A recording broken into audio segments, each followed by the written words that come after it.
રાજ્ય સરકાર તરફથી ચાલુ વર્ષે એક મહા અભિયાન આપણે કરેલું છે, બેક ટુ સ્કૂલ. એટલે કચ્છના અંદર જે ડ્રોપ આઉટ થયેલા જે વિદ્યાર્થી હોય એને પુનઃ જોડવા માટેનું એક અભિયાન સરકાર તરફથી ચાલી રહ્યું છે. એના અંદર ચાલુ વર્ષે આપણે પ્રવેશોત્સવ દરમિયાન જ 5,000 જેટલા દીકરા દીકરીઓને આપણે રીએનરોલ કર્યા છે. છેલ્લા 3 વર્ષથી આપણે ડ્રોપ આઉટ ઉપર કચ્છના અંદર કામ કરી રહ્યા છીએ. એના અંદર 2024ના અંદર માનનીય આપણા તત્કાલીન જે વખતના કલેક્ટર સાહેબ હતા અમિત અરોરા સાહેબ, એમના હસ્તે આપણે આ પ્રોજેક્ટ બેક ટુ સ્કૂલ શરૂ કરેલો હતો. 2025ના અંદર એ વખતના તત્કાલીન કલેક્ટર સાહેબ આનંદ પટેલ સાહેબ, એમના હસ્તે અને કુરન ખાતે માનનીય મુખ્યમંત્રી શ્રી આવેલા હતા, એમના હસ્તે 5 દીકરીઓનો પ્રવેશ આપી અને આ કાર્યક્રમને આગળ વધાર્યો.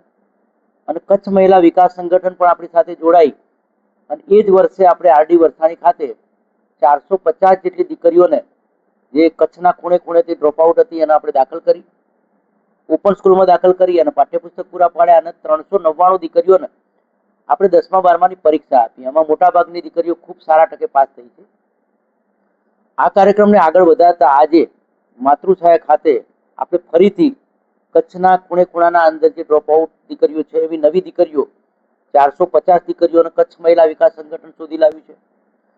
હવે આ દીકરીઓ સ્કૂલના અંદર ભણવા માંગતી નથી, જેથી આપણે કચ્છ મહિલા વિકાસ સંગઠન એના 45 જેટલા અખર કેન્દ્રો ચાલુ છે. એ અખર કેન્દ્રોના અંદર એને આપણે ભણાવીશું, ઓપન સ્કૂલના અંદર એના એડમિશન આપીશું. આજે 450 દીકરીઓને આપણે પાઠ્યપુસ્તક પૂરા પાડ્યા છે અને આ દીકરીઓને પરીક્ષા આપવા માટે પણ 1,000 રૂપિયા સરકાર તરફથી અમે આપીશું. અને ખૂબ સુંદર મજાનો કાર્યક્રમ રહ્યો. કાર્યક્રમના મુખ્ય અધ્યક્ષ અમારા કલેક્ટર સાહેબ હતા, અનિલ રણાવત સાહેબ. એમણે પણ ખૂબ શુભેચ્છા, આ દીકરીઓનું ખૂબ અદ્ભુત કાર્ય થયું છે એવા શબ્દો એમના હતા. અને મોટી સંખ્યાના અંદર દીકરીઓના વાલીઓ પણ હાજર હતા અને ખાસ કરીને એમની માતાઓ, એની વિશેષ સંખ્યા હતી. એટલે ખૂબ આનંદની વાત છે કે ભાઈ આ જેણે અભ્યાસ છોડી દીધો 2-3, 5 વર્ષથી. એક દીકરી તો એવી હતી કે જેણે 7 વર્ષથી ડ્રોપ આઉટ હતી અને આ વખતે 10માની પરીક્ષા આપી. કોટાઈ ગામની દીકરી 72% સાથે પાસ થઈ. એટલે ખૂબ આનંદની વાત છે કચ્છ માટે.